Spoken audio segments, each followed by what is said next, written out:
Good evening, friends. My name is Inaara. My pronouns are she, hers, and I serve the Philadelphia Yearly Meeting as the Inclusion and Belonging Coordinator. And I am a regular attender of Chestnut Hill Friends meeting, and I am overjoyed that many friends from our meeting are here with me today. I feel very supported. As the Inclusion and Belonging Coordinator, I serve you. I serve the yearly meeting. It is a role of service and community. And the question I think about often is, what are the needs of our communities and how do we uplift those concerns and transform them into places of welcoming love and belonging? And today I'm going to cue up the PowerPoint. I hope to speak with you more about forgiveness and resilience. Is everyone able to see the PowerPoint? Okay, I'm getting some nods. Wonderful. So thank you firstly to Lois, who reached out to me many months ago, last year. This has been on the calendar for quite some time. To Susanna for meeting with me. We met at Chestnut Hill Friends meeting for the quarterly gathering last year. And to Alec, who is a friend of Arch Street Friends, for helping to answer all my logistical questions and get this set up for us today. And so I begin. I want to begin with the idea of a robust citational practice. Now, this is an idea that I have gotten from Kimberly Nicole Foster, who is the founder of the digital space, the YouTube channel for Harriet. And I was wondering if it is okay, so I'm not talking extensively, if a friend would volunteer to read this quote. Would anyone be so kind? There's many things to read, so if you don't read now, I'm gonna get you later. And I'm not able to see everyone. So did someone raise their hand? Sarah, thank you, Sarah. Would you be able to read this quote, please? Sure, thanks. Robust citational practice, Kimberly Nicole Foster. A robust citational practice is a really important part of my feminism. One of the reasons why I have a robust citational practice is to underscore the fact that we didn't just get here, that Black women built this house of Black women. The house that we are currently standing in is not just a house that we just walked in. It is a house that we constructed brick by brick. That is our labor. That is our work. That is our activism. That is our theory. Thank you, Sarah. The reason I wanted to include this is both because in talking about inclusion and belonging, I want to emphasize to friends that this is not a rather new idea, but ideas that have been concerns, queries, and efforts among friends for centuries, truly. And that when I introduce an idea, it's often from other people that I have the great joy of sharing. And when we do that, we are in essence, as we dialogue, building community and acknowledging each other this way. Another reason I begin with this concept of a citational practice is because of this role of inclusion and belonging coordinator. It is not lost on me that many institutions across the country and across the world were thinking more about the efforts to be addressing exclusive practices. How do we address racism? How do we address misogyny? How do we address classism? How do we address the biases we have against disabled people? And one of the key moments that I consider in these types of roles being structured into institutions was in 2020 with the police murder of George Floyd and the social change that was sparked, the protests and the conversations that came from that murder and from the protests that followed that murder. And so I think it is important as someone who is not Black to acknowledge that the work I do is grounded deeply in the work of Black activists and educators and community members at the local and national level. So I present this idea as a way to hopefully ground us as we move forward. So I want to talk about the idea of forgiveness and resilience, and that desire stems from the testimony of peace that friends have. And I am not sure how each of you feel about it, but for me, the testimony of peace right now in my journey of faith is one of the most difficult testimonies to understand and uphold and abide by. It causes a lot of discomfort, and where I would wish for integrity, I waver a lot. And yet it is something that often I'm very proud of when community members ask me what it is I do, or if a friend, a lowercase f friend, doesn't know much about Quakerism and our faith, one of the first things I mention about Quakerism and friends is the idea of the peace testimony. It's what is a grounding pillar for the work that I see so many friends doing at the meeting level and in the wider communities. And one of the quotes that grounds us is that of the Declaration of Friends to Charles II. This was in 1660. If I may have another friend volunteer to read this. All right. Maeve, I saw you unmuted. You caught me. I'll read it. Thank you, Maeve. We utterly deny with all outward wars and strife and fightings with outward weapons, for any end or under any pretense whatsoever. This is our testimony to the whole world, that the Spirit of Christ, by which we are guided, is not changeable, so as once to command us from a thing as evil, and again to move unto it. And we do certainly know, and so testify to the world, that the Spirit of Christ, which leads us into all truth, will never move us to fight and war against any man with outward weapons, neither for the kingdom of Christ, nor for the kingdoms of this world. Thank you, Maeve. One of the things that struck me in that quote was the idea of war. And I think many early friends have thought about war often. And when I think about the peace testimony, I often think of the testimony of peace as it relates to the political climate surrounding wars and conflict and strife in the world. And what I wanted to propose was an idea of conflict and war being two interconnected yet slightly distinct ideas. And I was really moved. I was going through older recordings of Arch Street Friends Adult Education Series videos, and I happened on Joan Broadfield's video on Quaker Sense of Meeting. And this is what she shared in conversation during her adult education class.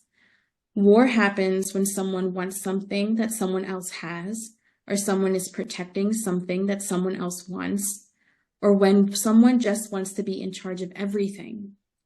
That's what war is. Conflict is a difference of opinion that can be pretty strong. And this is the critical question.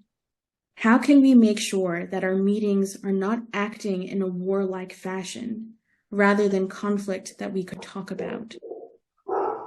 This question is intriguing to me because it opens up the idea that peace is not only something that we can advocate for externally within our countries in times of war that is breaking out abroad. War and warlike attitude is something that we have the potential to carry in our day-to-day life.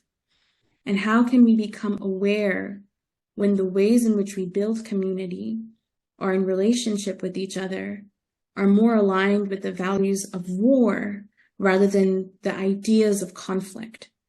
How can we think of conflict not as something taboo, but as something we can readily approach, and that doesn't signal fractured community, but an opportunity to deepen our relationship with one another? I will also say that one of Joan's quotes during that class was that conflict is a gift from God through which we can work together to figure out something difficult. That's a paraphrase, but I want to emphasize that conflict is a very positive sign of community. For conflict to occur, we often need to have trust, vulnerability, belonging, and dialogue. I have to be able to feel comfortable enough to signal to friends, this is what I truly believe, and I'm taking the risk, both in exposing the reality of what I am experiencing, but also in risking that you will be able to hold my humanity, that I can trust you in caretaking of this concern I have. And it comes from a deep point of affection and love for a community. Oftentimes, we have concerns for people and things and places we care about deeply. We feel a sense of connection to. And the reverse is often true. People, places, and things we feel very remote and distant from, either emotionally or geographically. We have to work much harder for there to be a sense of belonging within that sphere. So conflict is inevitable. Conflict is a core part of community. And it is an opportunity for us to deepen and better understand each other. And conflict, while this wondrous thing, often gets a really negative framing of being only something that is full of misunderstanding, miscommunication, or disagreement that can lead to pain and harm. And my request, and something I'm trying to practice, is trying to hold both of these truths together. That conflict is a sign of love. Conflict is a sign of commitment to a community. And that conflict can be a sign of pain and harm doing too. And that the task at hand is being able to carry this conflict as a natural and organic result of being in beloved community with one another. I wonder if anyone, and it's okay if not, but the query I have that I wonder if anyone would like to share is, what are some of the conflicts in my meeting? And this can be as general as you'd like, or perhaps it can be a conflict that you've witnessed in another meeting or something that you find you yourself constantly come back to.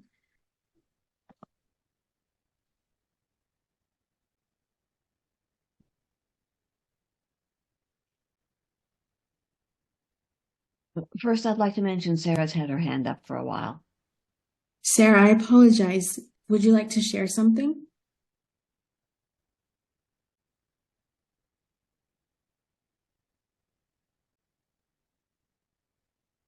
I think that was probably from when she volunteered to read earlier. Thank you, May.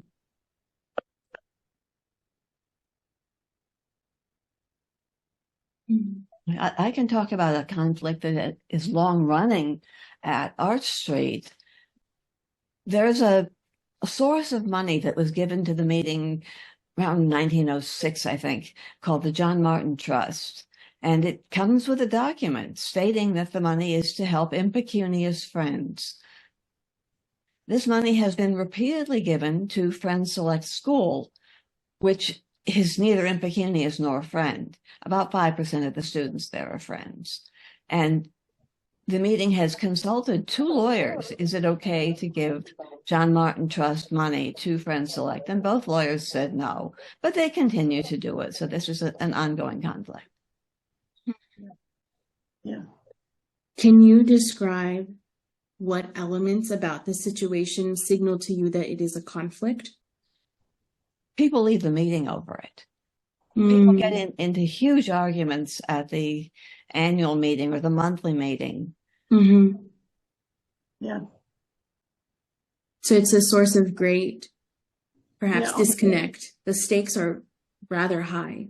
Yes, so we're talking about a fund that has over $8 million in it.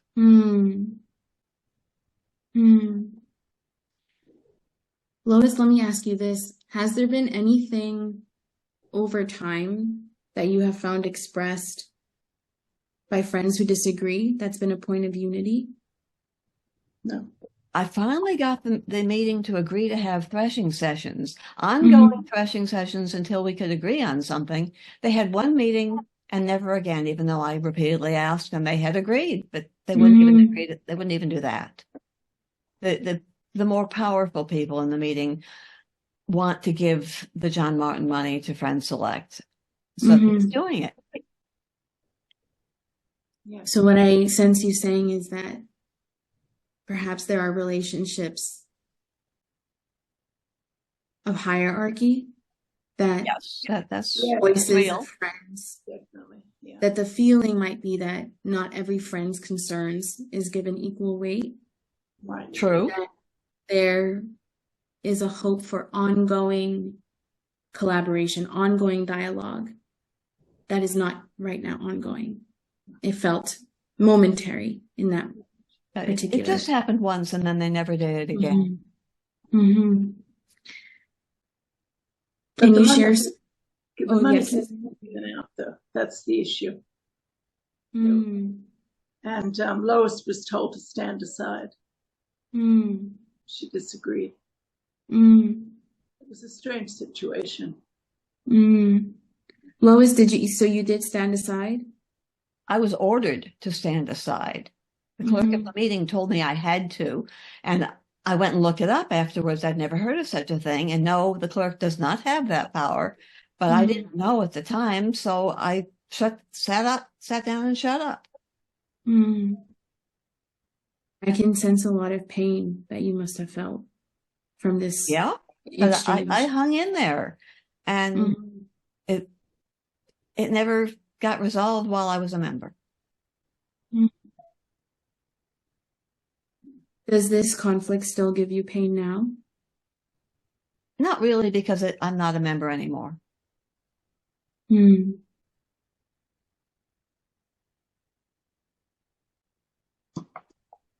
I recognize a lot of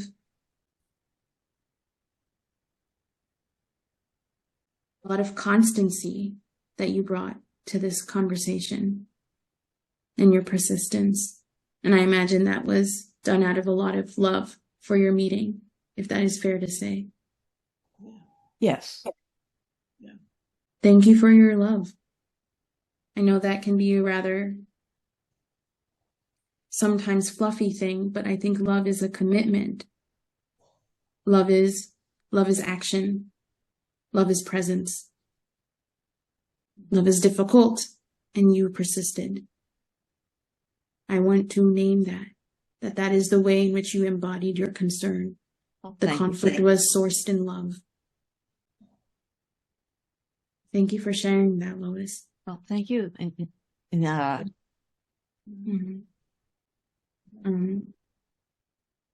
With that, I would like to take this conflict that you've shared as a way to remind us of the weight, challenges of being in community as we go through the rest of this hour together. What are we doing if we're not caring for each other? Is something that I find a vibrant thread among many friends' communities. So thank you for caring for your community, Lois, for our community. I want to thank you, Lois, because you've introduced this wonderful idea of an ongoing nature. I have often used the phrase conflict resolution, but I was introduced to this idea of conflict transformation. This is a quotation from Professor Boats, who was a professor at the University of Baltimore, from an essay of his. And may I have another friend read this quotation? Ray, you looked up with what seems like a smile. Are you okay to read this quotation?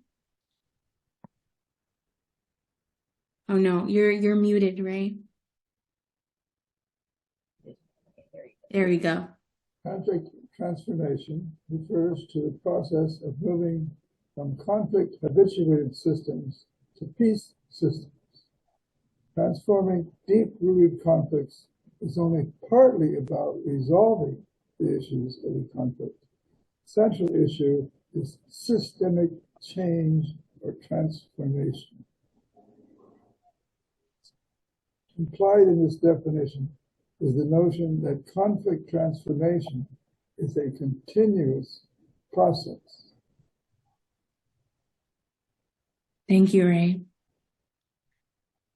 The concept that is the catalyst for conflict transformation and distinguishing that from conflict resolution is that conflict resolution has this implication that a conflict can simply come to an end. Person A wants something, person B wants something, solution C is come up with. The matter is closed and you move on. And what can be helpful, especially in building community as friends do, I often have shared that there is a reason why friends are so pulled to the way we worship and the way that we have structured our monthly meetings or quarterly meetings and our yearly meetings. It is a very collaborative and collective way of structuring a community. And it is extremely, extremely challenging to provide the constant care and support and presence, especially when each of us lives in a society when our time and resources are constantly being demanded elsewhere. And time is a resource that many of us don't get to spend in the ways that we would like to.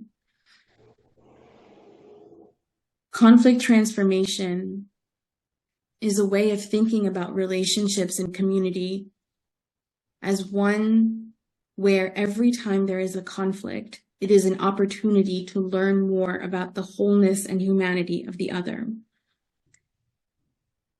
I often think that as we get to know people in our lives, and I wonder if this might resonate with friends tonight, I am learning the specific language by which friends operate. So I know when my mom does a particular thing, it means she's upset. I know that when my partner says something in a particular way, she's really grateful. I know that when my colleague sighs at a particular time of the day, it means they're really frustrated and they might need some help. And I've only gotten to learn these things because I have been in relationship with these particular people in my life. And we are each learning the very unique ways that our minds work, especially given the larger conversations we've been having around disability and neurodivergency, and that our minds are structured in such particular unique ways.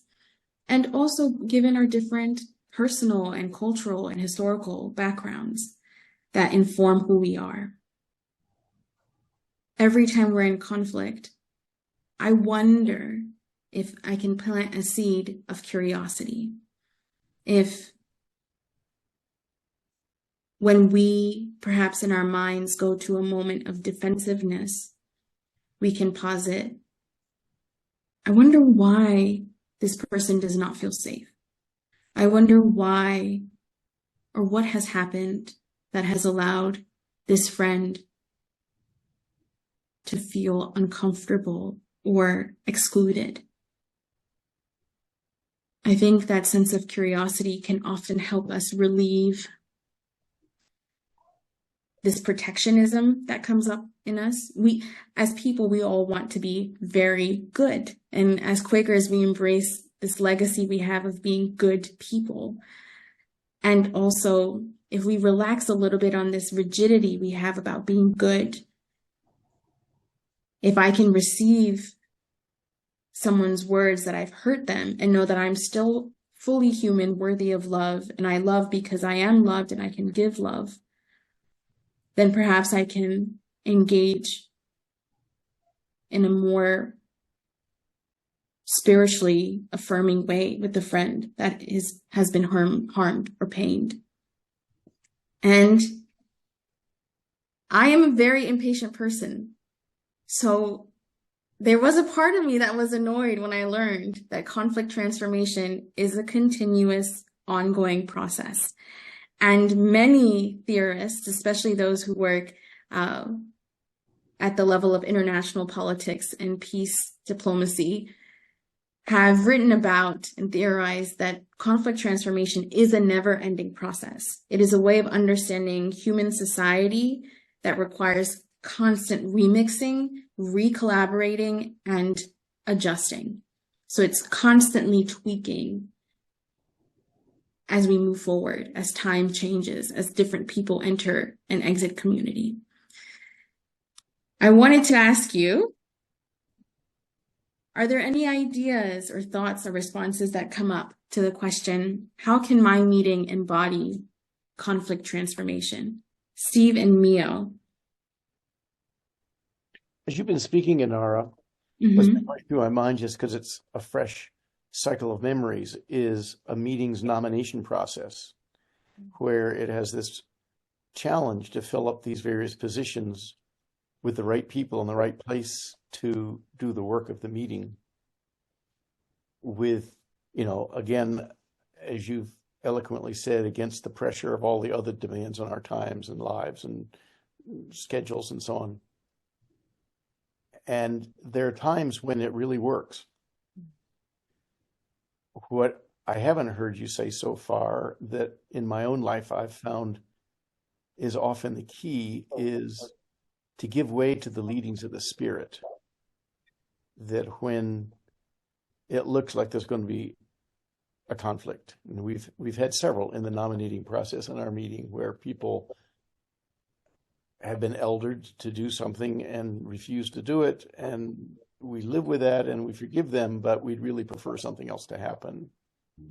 But you never know when a miracle is going to happen. And sometimes if the ground is prepared rightly, or even if it's not, things break loose and problems are resolved not through any human agency, but because of something else that happened.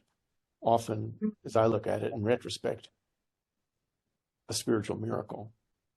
And I think that I was thinking of our system of doing business as Quakers and our court system. You could say that the court system in America is designed to be a conflict transformational mechanism, but doesn't do a very good job of it right now. A lot of people are suffering because the court makes tough decisions. But the ideal of a good court system is to bring about justice because penalties are meted out according to the crime, and maybe people are even rehabbed. I don't know. That doesn't seem to be happening. But there are these different systems that try to deal with that are set up to deal with conflict all the time. But what I find lovely that keeps me among friends is that we're open to the movement of the Spirit, which often does that work if we let it.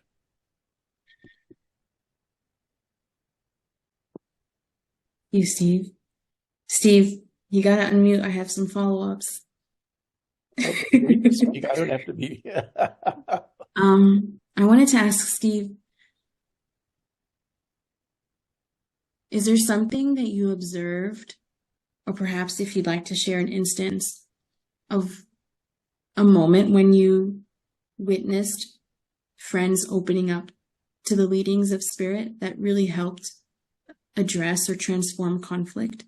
Something that comes to mind? Well, the classic conflict in our meeting occurred about 12 or 14 years ago. It was before I was in the meeting, so I'm only reading about this in chronicles from the past. And that is when the meeting was in the process of considering building a new meeting house. And there were some people who were staunchly opposed to it. And the way it was engineered, they kind of went on 2 or 3 tracks at once. And some people saying, okay, well, we're going to set up a thing to maintain the old meeting house, but we're also going to lay the foundation for maybe finding an architect for a new meeting house. And we bought this land, but we're not sure if we really want to develop it, blah, blah. So they kind of were working in several directions at once. And it finally came to a head that they had a preceptive clerk. And this is where I think the leading of the Spirit was this person, after many months of this weird dynamic, saying, okay, we need to fish or cut bait. We have to make a decision. Are we going ahead with this new meeting house or not? and they had a called meeting for business in the January, I think it was 2008. 75 people showed up, which is unheard of for a business meeting. And they laid out the whole case for whether to go forward or not. And everybody but 6 people said, yes, let's go forward. And those 6 people stood aside. They weren't told to stand aside, but they knew enough about how this works. They didn't want to be in the way, but they didn't want to block the momentum of these other 69 people, but they wanted to go on record and have their names recorded as not being behind the decision. And that led to about a year of aftermath where those people really didn't stand aside completely. Some of them left the meeting. Some of them kept on arguing and complaining and saying, you're not doing this right, blah, blah, blah. In the end, a lot of forgiveness happened. And a few of those people are still around in the meeting. Most are not. They've gone on, or they've come back to visit years later and they've seen what asset the new meeting house is and how it functions. They don't say they were wrong, but they see the value of why the decision was made the way it was. How many of those interactions have spirit behind them? And how many are just happening because of logic? I can't tell you that. But that's the classic piece in our meeting's history in recent years where there was a conflict that led to people standing aside. And the momentum went ahead anyway. And the result is there for all of you to see. Thank you, Steve. I'm noticing in this that you've shared, it was a conflict that spanned a great deal of time. It was a conflict that involved an ecosystem of relationships.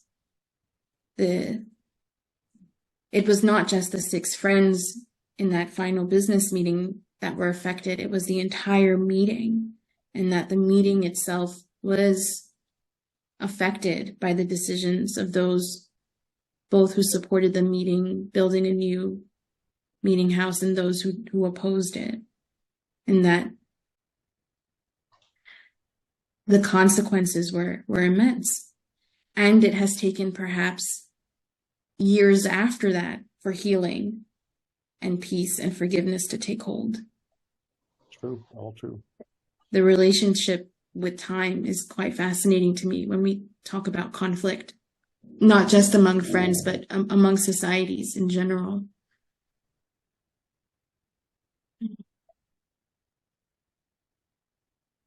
Mio has something to add here. Oh, yes. George's hand is up. Great. Yeah, so I'll wait. Friend George? Yes, thank you. I really like this term conflict transformation. For me, it kind of brings to mind more of a question. Is it possible for a meeting to deal with conflict, any kind of conflict, until each person has kind of looked to themselves and the transformations that they have experienced in their life and conflicts internally that they've had, and can recognize perhaps how they resolve those conflicts internally before you can really address system conflicts? It's just a question that kind of was triggered by this notion of conflict as a transformation.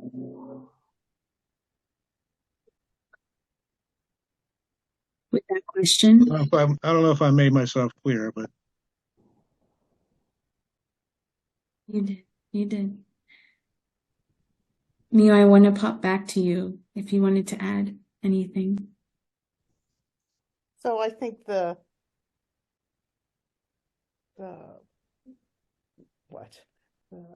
most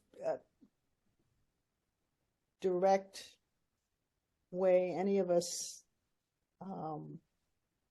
learn about conflict is within our own families. And the meeting is a family of sorts, but they're not blood relatives. They're not dependent on each other all the time. But within our own families, maybe that's an interesting place to sort out, to think about, to go.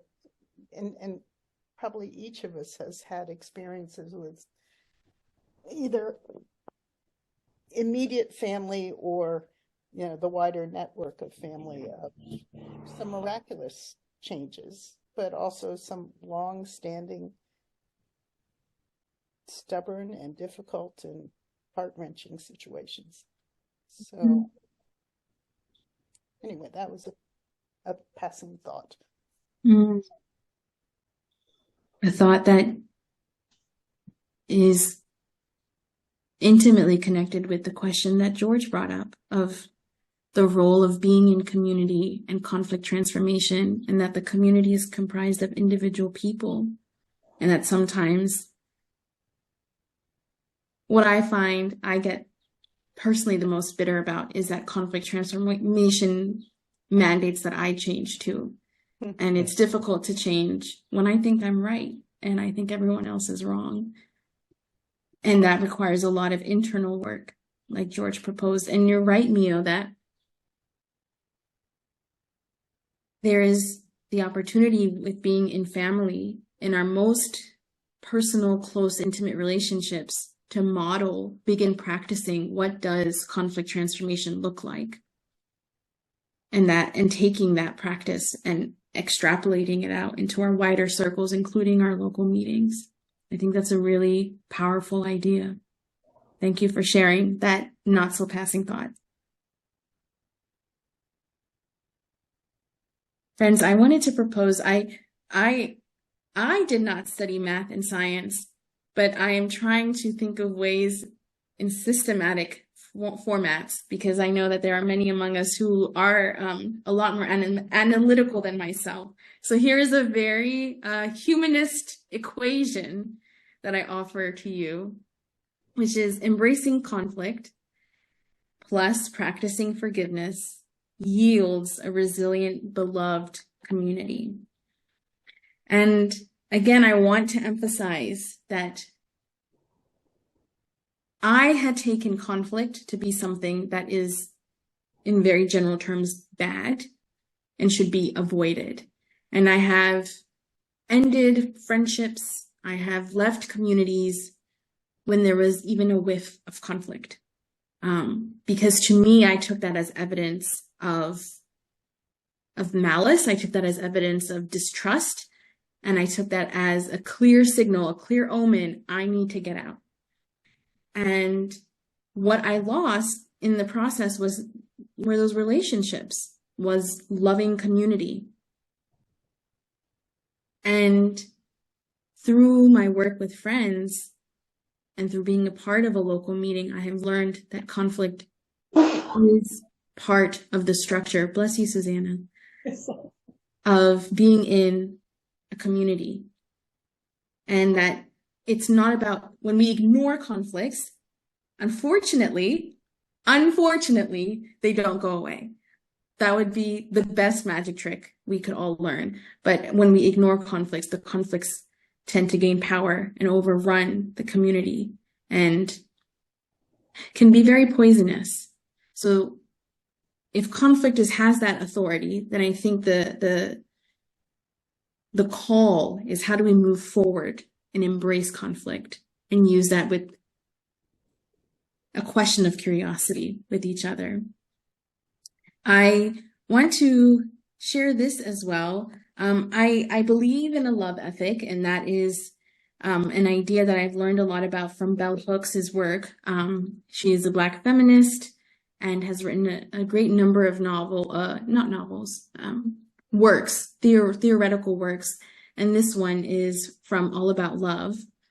And I had the chance to participate in Newtown Meeting's adult religious education class in October of last year. And we were talking about strengthening caring community. And I shared, among the many tools and skills that Bell Hooks writes about in building a loving communion within our larger community, this slide, and it was a moment of struggle, because I don't think I had at that point really given much thought to forgiveness as a practice grounded in community building. And the quote, which I shall read, is, Within a loving community, we sustain ties by being compassionate and forgiving. Forgiveness is an act of generosity. It requires that we place releasing someone else from the prison of their guilt or anguish over our feelings of outrage or anger. By forgiving, we clear a path on the way to love. True forgiveness requires that we understand the negative actions of another. I want to pause and ask for thoughts or responses that have come up for friends. Does this bring up anything for you?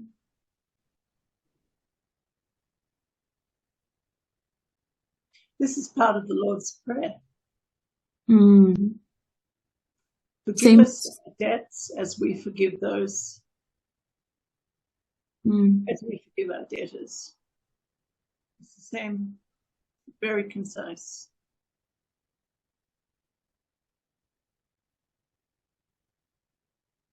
The Lord's Prayer, of course, is in the Bible, and it's very much part of Protestant church services. In fact, I don't think I've ever been to a Protestant church service where it isn't said.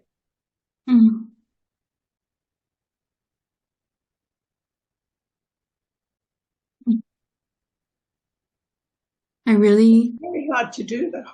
Forgiving is the hardest thing. I mean, yes.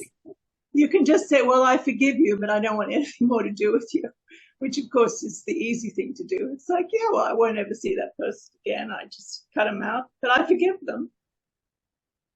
Do you think that is true forgiveness if one says that? No. It's really not. Yeah. Sarah? I was thinking a little go to the meeting that Steve referenced, and I feel like looking back on that whole time, I definitely, and I think the meeting too, learned some things that were helpful with sort of conflict resolution, and a couple stand out to me. One was that there were friends who, the best description I can say is a mediator, that they really, it was unclear what their position was on the build a new meeting, but really listened both individually, brought friends together who had different of opinion, and that sense of being heard both by somebody important in the meeting, as well as he helped when there were two differences of opinion coming together. It really helped both sides be heard.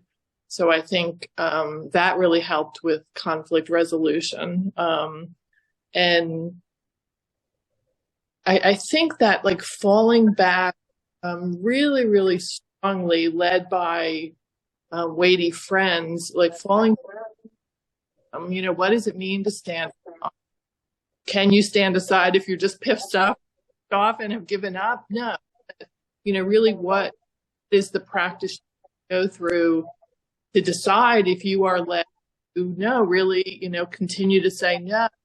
Is, being able to stand aside. That's really a spiritual decision rather than I think this.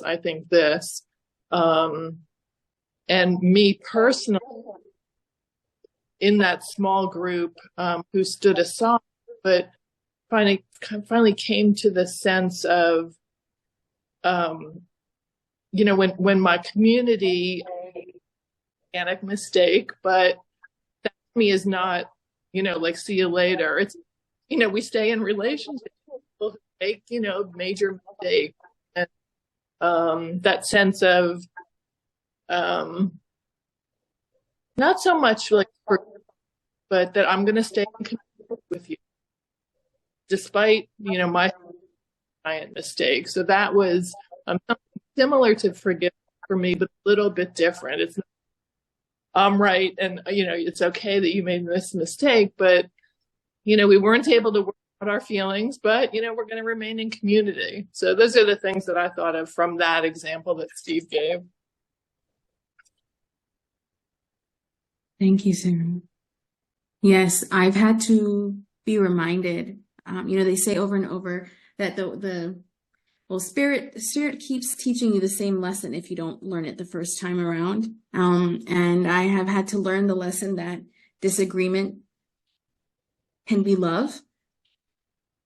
In my upbringing, agreement is love. If you disagree, it completely throws a wrench in the trust of we have love for each other.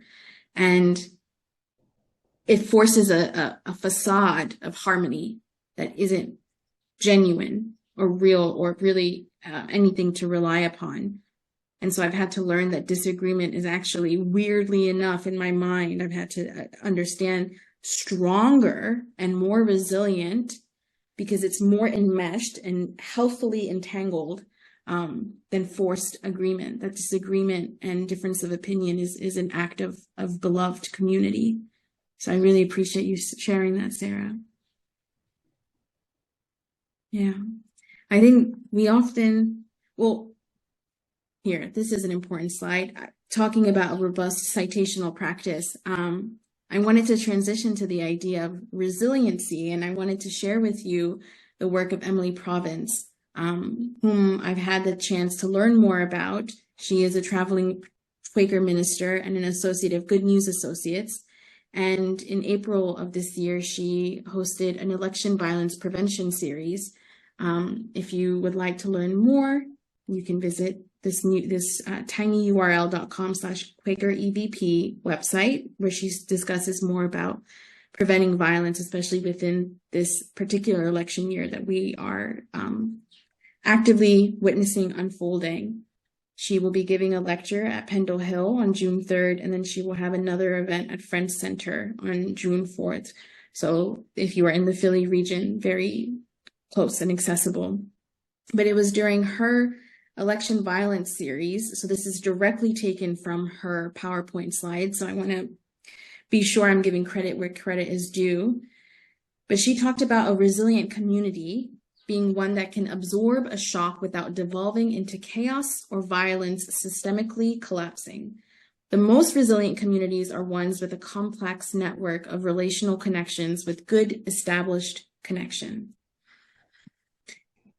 Whenever I hear something is relationship-based, I go, here we are. This is going to require a lot of time, isn't it?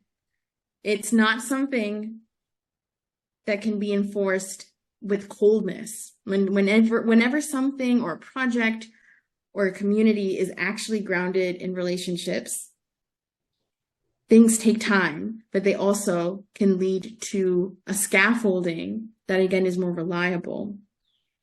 I wanted to ask each of you, I know we're approaching the hour, but if there's one particular moment anyone would like to share of when you've noticed, resiliency within your community, is continuing off of what Shara shared of conflict transformation, perhaps a moment when you went, whoa, this is really cool. We did this as friends. We really went through it, and we are stronger now that we are on the other end of it. Does anything pop up for friends here today? Arch Street Friends is really good at funerals. I mean, we all come together really, really strongly, and that's really helpful for the families who've lost someone.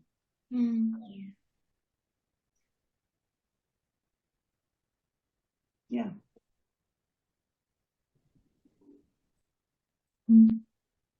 Seeing Kristen on the screen reminds me of the years I worked on the local support committee for Quaker Voluntary Service. And there I see an organization that has had to pivot a couple of times in the last couple of years because of changes in demography, changes in student loan burdens. And they've figured out how to be resilient in a Quaker context, making decisions through unity that I just take my hat off to. And it's practiced also at the local level in the local support committee. At least I think it still is. Kristen, I don't know. But Kristen's the clerk of that. And it's a joy to be part of that experience, even though you never know from meeting to meeting what the next challenge is going to be. It doesn't devolve into violence or chaos or collapse, it devolves into new growth and positive change generally. Yeah.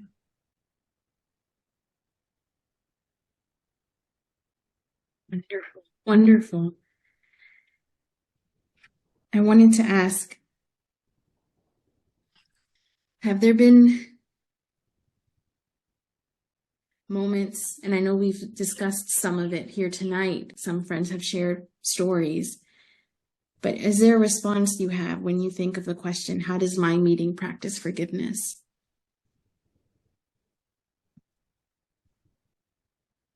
Maybe I'm reminded, Susanna, you shared with us earlier tonight that, you know, someone can say, oh, I forgive you because I never have to see you again. And that's not genuine forgiveness. Maybe you or another friend can offer a definition of forgiveness that guides you in moments of conflict. Well, forgiveness and love is supposed to be unconditional. Mm.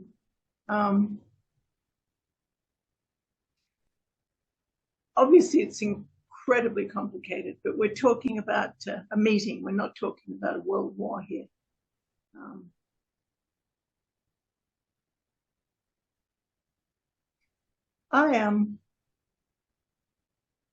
Have I forgiven anyone? I don't even remember. Maybe I have. I've forgotten. I mean, how does the meeting practice forgiveness? I'm not sure that that's even on the agenda. Maybe it is, and I just haven't noticed.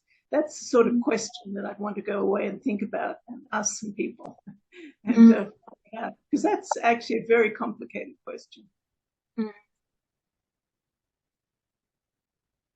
What do you think makes it complicated?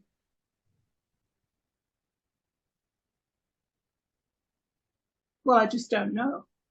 You know, I'm very analytical, and I just can't put together the numbers for this.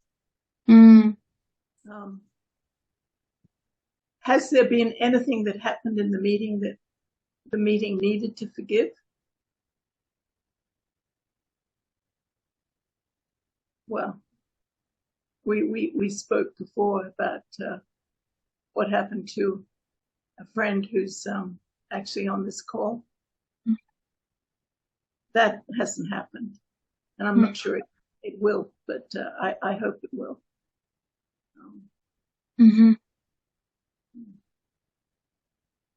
I'm reminded, you know, talking about not having a supremely analytical mind. I studied theater, and I remember reading Greek tragedies, and one of the discussions during our class was, why do you think in Oedipus Rex there was banishment at the end of it, that there was an exile? And, you know, we all had conversations and discussions, and it makes for a great plot. And what we came around to was that banishment from a community, exile, complete exclusion, is the most painful punishment one could offer to a person, even greater than perhaps death, at least in the context of the Greek tragedies. That was the idea that was proposed, that as humans, we are so necessarily reliant on each other for our physical needs and our emotional needs and our spiritual needs, that to say to an individual, you can no longer be a part of this home, right, is one of the most severe punishments, one of the most cruel and brutal ways to enact violence on an individual. And I say that because that is the stakes of what we're witnessing. When conflict is not transformed in meetings, members leave. There is a self-exclusion that happens because for that particular member, the information that's being received is you are already banished. You are already not worthwhile or important to be here. When I have left communities, that is how I have felt. Kristen, I see you have raised your hand. Please share. Well, I'm just sort of thinking about what you're saying now, but also your question here.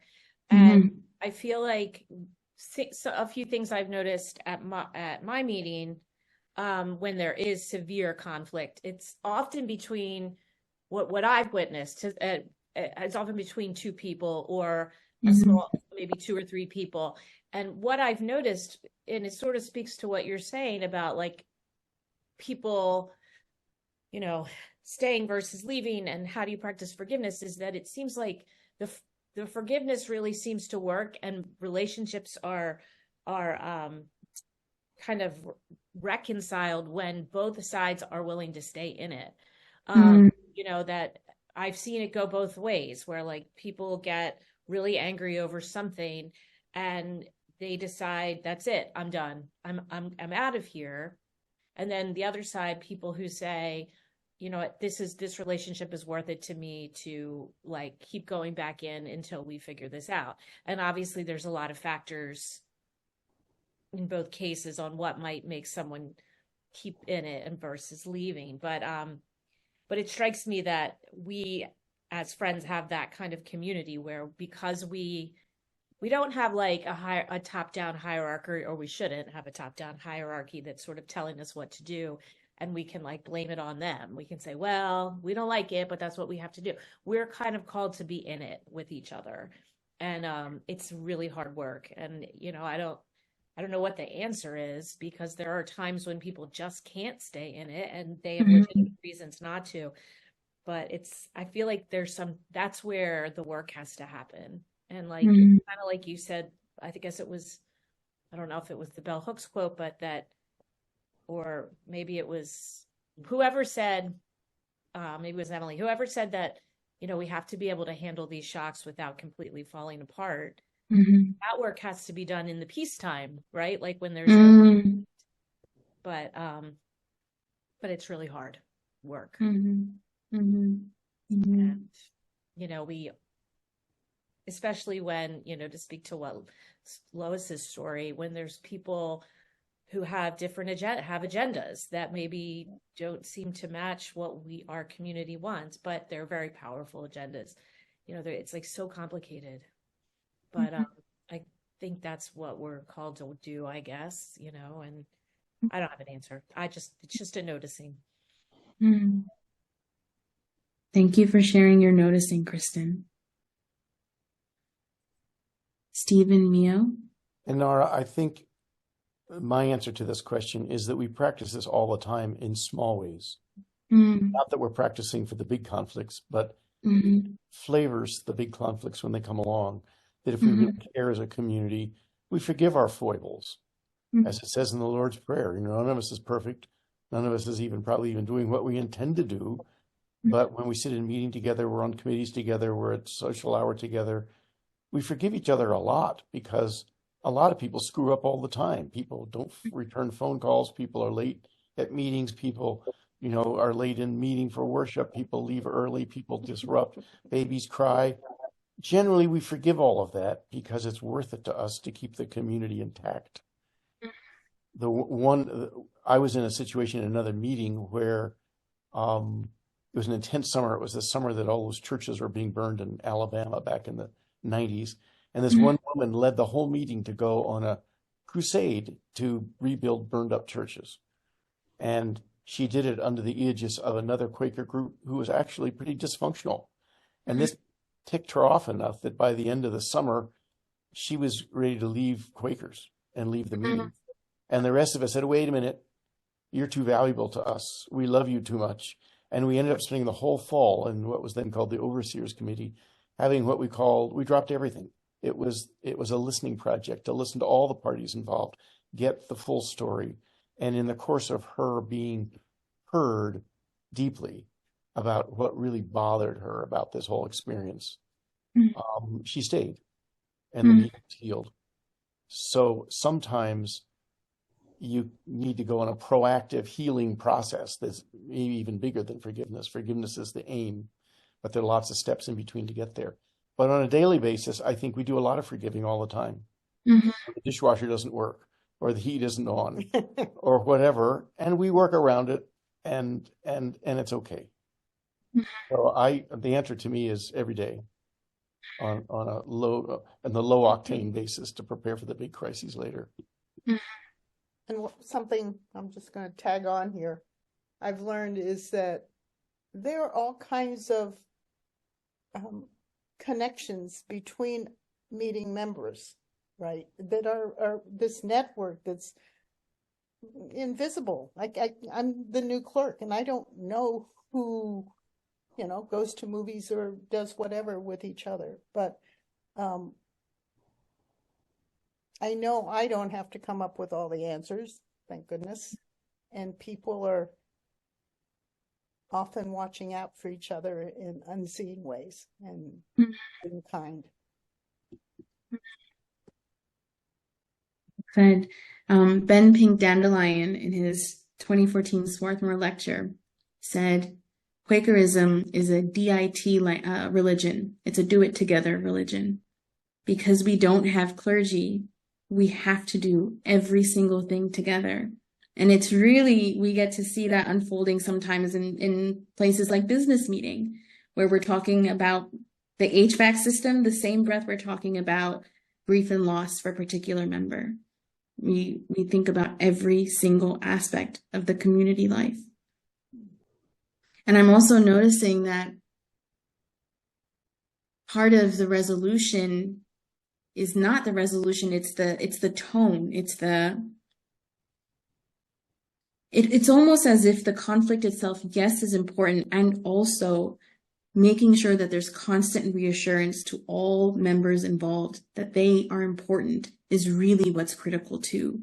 That perhaps is a belief that there's been some doubt created during this conflict, and members have risen when conflict has occurred to say, listen, you are important, and you are important, and you are important, and your concern is important. Tell me more, and tell me more, and I'll say it back to you to make sure I understand. That there's this constant rechecking of the foundation and returning to making sure things are okay. And it's an action of great persistence. That can be, if it was left to just one person, tiring, but as Mio said, if it's in this larger ecosystem of relationships, almost invisible, but strong and healthy. And, I always say healthy entanglements. And I know there's sometimes a worry about codependency, but community to me is how do we create entanglements? How do we make it harder for you and me to be separate? And so I want to be very intentionally enmeshed with you. I want there to be knots formed if I try and disengage with you as a fellow community member. And so I'm noticing that has been brought up too. And from Kristen, I share a lot what you mentioned around both parties wanting to hang in there. I think another part of what's so interesting, I've had friends be like, what does it mean if someone transfers their membership? Aren't you a Quaker? And I'm like, yes, but you're part of a meeting. And if you want to transfer membership, even if the meeting is half a mile down the road, you have to go through a process, that there is an attachment, a commitment, for some, a covenant between the individual and their local monthly meeting. And the question of what is community? Am I part of this community? Does this community align with my definitions of togetherness? Is constantly being revisited as well, especially during conflict. But ideally, as Kristen said, and as Steve and Mio shared, this happens in more fruitful ways during peace times as well, when we are in alignment with each other. I wanted to share a story of Mahala Dickerson and forgiveness. And I wanted to share it because this was an article written by Charlotte Basham in Friends Journal, and it mentions the Philadelphia Yearly Meeting Youth. So I was like, woot woot, mention. But in short, I'll offer a summary that Mahala Dickerson is a individual that was very influential and helpful for Alaskan Friends in getting the meeting started. Many friends in Alaska used her home for sessions and during various events. And at one point, Mahala, during her home, when friends were visiting, a couple of friends said very disparaging remarks toward her that were racist. And the friends who made these comments against her did not agree with that assessment. And that led to 7 years of distance and harm and pain between Mahalla and the larger Alaskan Friends community.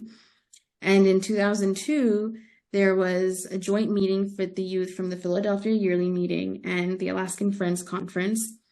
And during worship sharing, a friend was given the message of, "Must I restore what I have not stolen?" And that one particular friend who had yet to apologize, I know I'm recalling what Steve said about, letting spirit work in miraculous ways. The friend was moved by words of spirit and went and apologized to Mahalla in an earnest way. And those 7 years of distance and pain came to an end. And that particular section of the article, Charlotte writes, reconciliation had begun. She didn't say had ended or had been achieved. It had begun. The work had just started from that point of reconciliation. So this is tremendous work we do. It is exhausting, and it is a work of spirit, and it is important that we do it together, relying upon each other, carrying it, learning how to carry it in different ways. And the reward, friends, what is the reward? Why do we do this work? Why focus on forgiveness? What motivates you?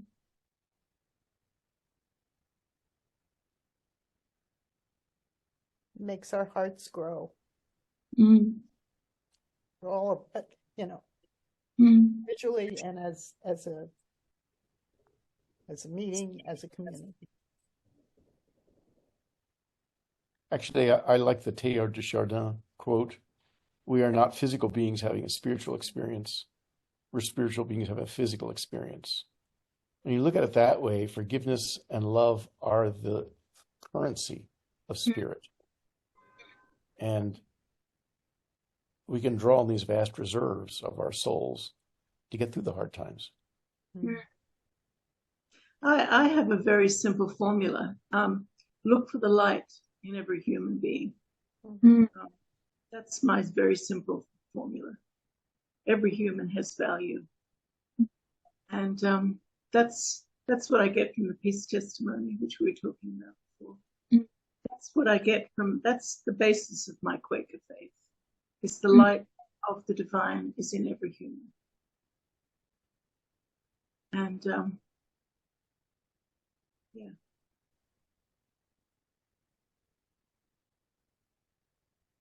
And in that way, when we forgive in our everyday life and within the context of our local meetings, we are practicing that peace testimony because we are preventing violence from occurring. The brutality of ignoring pain, ignoring harm, and the brutality of letting it fester and break and fracture us. In that way, peace is about war, yes, and peace is about transforming when something is not fully yet known, but has to be worked upon together. I thought that love was something that I could experience from individual relationships, and I have. And I have to say that it has been only after I began attending my local meeting that I got to experience and offer, both give and receive, love to a group of people. I thought I had been in community when I was younger, but I hadn't been. And I feel the blessing of being among friends. And I do hope that as we leave this gathering we have joined tonight, we can both practice asking for forgiveness, because like Steve said, we're going to screw up, friends. We are.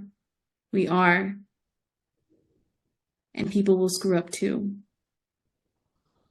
So let us practice asking for forgiveness. Let us practice in our day-to-day lives, modeling how we ask for forgiveness. And let us model and practice forgiving each other as well. And may this blessing continue to unfold for us in our meetings. I want to thank each of you for spending your time with me. I've had a lot of fun, and I really enjoyed each of you spending your time and evening with me, especially on a Sunday, especially on a holiday weekend. So much love and gratitude to all of you, and to Lois and Susanna and Alec for helping organize it. May we end with some closing waiting worship? Would that be okay, friends?